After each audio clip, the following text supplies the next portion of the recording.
दादी सास की एफटी।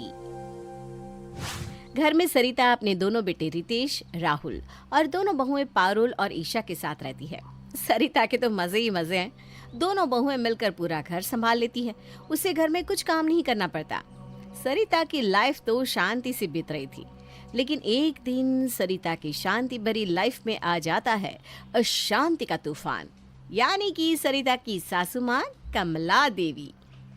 ओहो, अच्छी खासी जिंदगी चल रही थी।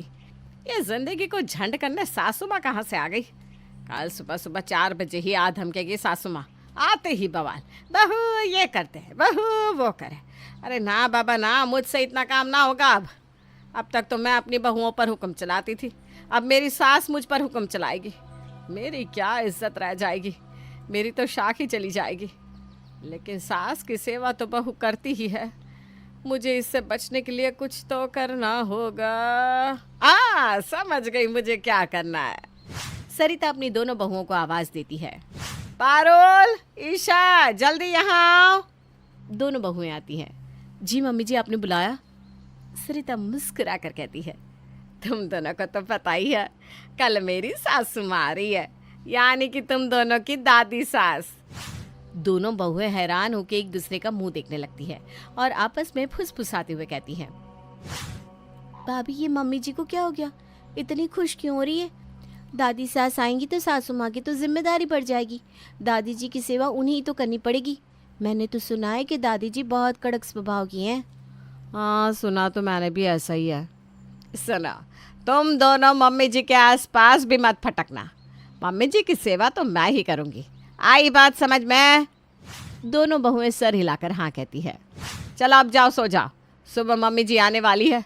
मुझे तो खुशी के मारे नींद ही नहीं आने वाली। दोनों बहुएं वहां से जाने लगती है और आपस में फुसफुसाती है। ईशा, ज़रूर कुछ तो गड़बड़ है। भला अपनी सास के आने से कोई इतना खुश होता है क्या? हमें मम्मी जी का ये राज तो पता करना ही होगा। दोनों बहुएं चुप जाती है। सरिता झांक कर देखती है कि दोनों बहुएं हैं या नहीं, फिर धीरे से कहती है, दोनों बहुएं यही है, वक्त आ गया है प्लान शुरू करने का। अरे वाह, मम्मी जी आएंगी कल। जो मम्मी जी की सबसे ज़्यादा सेवा करेगा, मम्मी जी उसे अपनी 20 लाख की एफडी का पैसा देंगे। मम्मी जी की सेवा तो मैं ही खूब करूँगी और मम्मी जी खुश होकर मुझे ही सारा पैसा देकर जाएंगी। लेकिन ये बात बहुओं को पता नहीं चलनी चाहिए, वरना वो दोनों सासू माँ की सेवा करने लग जाएगी और एफडी का पैसा उन दोनों को मिल जाएगा। दोनों बहुएं छुपकर सारी बात सुन लेती हैं। ओह, तो ये बात है। भाभी, दादी जी की सेवा तो हम ही करेंगे और दादी जी का सारा पैसा हम ही मिलना चाहिए। हाँ ईशा, तुम बिल्कुल सही कह रही हो। मम्मी जी को लग रहा है कि वो सारा पैसा अकेले हड़प कर लेंगी, लेकिन हम ऐसा नहीं होने देंगे। अब देखना, हम दादी जी की इतनी सेवा करेंगे कि दादी जी हमें ही पैसा देकर जाएगी। देखना, कल सुबह हम दोनों मम्मी जी से पहले उठकर दादी जी के आने की तैयारी कर लेंगे। दादी जी खुश हो जाएंगी। सरिता कान लगाकर बहुओं की बात सुन रही थी। दोनों बहुएं वहां से चली जाती है। यस, अब आएगा मज़ा। अब दोनों बहुएं करेंगी सासू माँ की सेवा और मैं करूँगी आराम। सुबह के 3:30 बजे दोनों बहुएं तैयार होकर अपने कमरे से बाहर आती है। ईशा, 3:30 बज गया है। दादी जी बस थोड़ी देर में आ जाएंगी। उनके आने से पहले सब तैयार है ना? हाँ भाभी, सारी तैयारी हो चुकी है। भाभी चलो ना, दरवाजे पर खड़े हो जाते हैं, वरना जब दादी जी आएंगी तो दरवाजे की घंटी की आवाज़ से मम्मी जी जाग जाएंगी और वही दादी जी की सेवा करने लगेंगी। हाँ हाँ, तुम बिल्कुल सही कह रही हो। दोनों बहुएं दरवाजे पर खड़ी हो जाती है। तभी आती है दादी जी। दोनों बहुएं मुस्कुराकर दादी के पैर छूती हैं। जीती रहो, खुश रहो बेटा। पारुल दादी के लिए नॉर्मल पानी लेकर आती है। अरे बेटा, मैं तो गर्म पानी पीती हूँ। दादी जी, मैं लेके आती हूँ गर्म पानी। ईशा झट से गर्म पानी लाती है और साथ में चाय भी बनाकर लाती है। दादी जी, मैं आपके लिए गर्मा गर्म चाय बनाकर लाती हूँ, अदरक वाली। बेटा, मैं सुबह सुबह चाय नहीं पीती, लस्सी मिल जाती तो अच्छा रहता। मैं अभी बनाकर लाती हूँ दादी जी। पारुल दादी के लिए लस्सी बनाकर लाती है। पारुल बेटा, नहाना है, नहाने के लिए गर्म पानी तो रख दे। जी दादी जी, अभी करके आई। दादी जी, आज आपके लिए नाश्ता मैं बनाती हूँ, बताइए क्या खाना पसंद करेंगी? एक काम कर बेटा, ज़्यादा कुछ बनाने की ज़रूरत नहीं है, थोड़ा सा सांभर इडली बना लेना। ठीक है दादी जी। अरे थोड़ा ढोकला बना लेना। एक काम करना, थोड़ी कचौड़ी ही बना ले। बहुत दिन हो गए जलेबी खाए, थोड़ा जलेबी भी बना लेना। वैसे एक बात कहूँ, रस मलाई हो जाए तो मज़ा आ जाए। थोड़ा पोहा भी कर लेना, बस ज़्यादा कुछ करने की ज़रूरत नहीं है। हाँ, तब तक मैं नहा लेती हूँ। दोनों बहुएं हैरान, फिर हाँ में सर हिलाती है। ये दादी जी खुद को समझती क्या है? इस घर को होटल समझ लिया है उन्होंने। इतना सब कुछ कैसे बनाएंगी भाभी? अरे थोड़े दिन की बात है ना ईशा, दादी जी 2-4 दिन के लिए तो आई है, और 20 लाख के बारे में सोचना। थोड़े दिन दादी जी की फरमाइश पूरी कर देते हैं, फिर तो हम मजे करेंगे ना। दोनों बहुएं मिलकर दादी के लिए पूरा नाश्ता बनाती है और नाश्ता टेबल पर लगाती है। तब तक सरिता भी सोकर उठ जाती है। मेरी तो आज आँख ही नहीं खुली, बहुत लेट हो गया। चलो जल्दी से मम्मी जी के लिए नाश्ता बना देती हूँ। मम्मी जी, उसकी ज़रूरत नहीं है, हमने पहले से ही पूरा नाश्ता बना दिया है। हाँ मम्मी जी, हमारे होते आप इतनी मेहनत क्यों करोगी भला, हम हैं ना।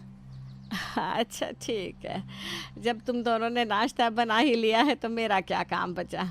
मैं काम करती हूँ, थोड़ी देर और सो जाती हूँ। वैसे भी ना मेरे सर में थोड़ा दर्द है। सरिता मुस्कुराती हुई अपने कमरे में चली जाती है। अच्छा उल्लू बनाया दोनों बहुओं को। अब दोनों मिलकर मम्मी जी को संभालेगी और मैं आराम करूँगी। ईशा और पारुल सारा दिन बड़े मन से दादी सास की सेवा करती हैं। कभी दादी के लिए खाना बना रही है, कभी उनके लिए कपड़े प्रेस कर रही है, कभी उनका बिस्तर बना रही है, तो कभी दादी के हाथ पैर दबा रही है। बेटा, तुम दोनों बहुत प्यारी हो। भला आज के ज़माने में बड़े बूढ़ों की इतनी सेवा कौन करता है जितना तुम कर रही हो। तुम दोनों का सेवा भाव देखकर मेरा मन खुश हो गया। पहले तो मैं यहाँ 2 दिन से ज़्यादा नहीं रुकने वाली थी, लेकिन अब सोच रही हूँ पूरा 1 महीना रुक ही जाती हूँ। ये सुनकर दोनों की सिट्टी पिट्टी गोल हो जाती है। ईशा गुस्से में टहल रही थी तो पारुल जल्दी जल्दी खाना बना रही थी। भाभी, ये तो पासा उल्टा पड़ गया। हमने सोचा था दादी खुश होगी तो हमें 20 लाख रुपए देकर जाएगी, लेकिन यहाँ तो दादी ने 1 महीने रुकने का फैसला कर लिया। अब हम क्या करें भाभी, मुझसे इतनी मेहनत तो और ना होगी। तो सही कह रही ईशा, लेकिन 20 लाख रुपए चाहिए तो हमें दादी जी की सेवा तो करनी होगी। 1 महीने की तो बात है ना, उसके बाद तो दादी जी चल ही जाएंगे, फिर हम सोचो कितने अमीर हो जाएंगे। दोनों बहुएं जी लगाकर पूरा महीना दादी सास की सेवा करती है। 28 दिन बाद दोनों बहुओं की दादी की सेवा कर कर के हालत खराब हो चुकी थी। उनकी ऐसी हालत देखकर सास सरिता मन ही मन बहुत खुश हो रही थी। सरिता अपने कमरे में बैठी बहुओं की हालत पर हंस रही थी। ईशा और पारुल को क्या बुद्धू बनाया। मैंने तो ऐसे ही बोल दिया कि सासू माँ के पास 20 लाख की एफडी है और वो उसे एफडी के पैसे देगी जो उनकी सबसे ज़्यादा सेवा करेगा, और मेरी बेचारी बहुएं सेवा में लग गई दिल से। उन्हें तो पता ही नहीं कि उन्हें कोई पैसा वैसा नहीं मिलने वाला है। दोनों बहुएं गेट पर खड़ी सास की सारी बात सुन लेती है। मम्मी जी ने हमसे झूठ बोला, दादी जी के पास कोई पैसा नहीं है। मम्मी जी ने ये सही नहीं किया। हाँ भाभी, मम्मी जी ने ये सही नहीं किया, लेकिन हम क्या कर सकते हैं भाभी, अब हम और दादी जी की सेवा नहीं करेंगे। हाँ बिल्कुल, अब हम कोई काम नहीं करेंगे। तभी दादी की आवाज़ आती है। ईशा बहू, पारुल बहू, जरा यहाँ तो आना। ओहो, फिर से आवाज़ लगा रही है। तू जा ईशा, मैं नहीं आ रही, अब मुझे आराम करना है। भाभी मुझे भी नहीं जाना, आप जाओ ना। दोनों एक दूसरे का मुंह देखने लगती है। हमने इतने दिन दादी जी की सेवा लालच में आके की है, 1 महीना पूरा होने में सिर्फ 2 ही दिन बाकी हैं। जब इतना सब कर ही लिया है तो 2 ही दिन की तो बात है। देखना दादी जी कितनी खुश है, 2 दिन के लिए उनका दिल क्यों तोड़ना। हाँ भाभी, आप सही कह रही हो। दोनों बहुएं बाकी के 2 दिन भी बिना किसी स्वार्थ के दादी सास की जी जान से सेवा करती हैं। आखिरकार वो दिन आ गया जिसका इंतजार था। वो दिन था दादी जी के वापस लौटने का। वाह, मज़ा आ गया। आखिरकार आज सासू माँ जा रही है। मानना पड़ेगा मुझे अपने दिमाग पर। मैंने बहुओं को बेवकूफ़ बनाकर सारा काम करा लिया। दादी जाने लगती है। बेटा, तुम दोनों ने मेरी बहुत सेवा की। मन तो कर रहा है कि हमेशा के लिए यहीं रुक जाऊं। दोनों बहुएं हैरान होकर एक दूसरे का मुंह देखने लगती है। अरे डरो मत, मजाक कर रही हूँ। तुम दोनों ने मेरी इतनी सेवा की, उसके लिए मैं तुम दोनों को ये धन्यवाद पत्र देना चाहती हूँ। दादी दोनों बहुओं को एक लिफाफा देती है। दोनों बहुएं बेमन से वो लिफाफा लेती हैं। अच्छा बेटा, अब मैं चलती हूँ। दादी घर से चली जाती हैं। क्या भाभी, दादी तो बड़े कंजूस निकले। जाते जाते भी ये थैंक यू लेटर थमाकर चली गई। मुझे लगा कम से कम 100 रुपया तो देगी ही। हाँ ईशा, तुम सही कह रही हो। चलो देखे तो दादी ने लिखा क्या है।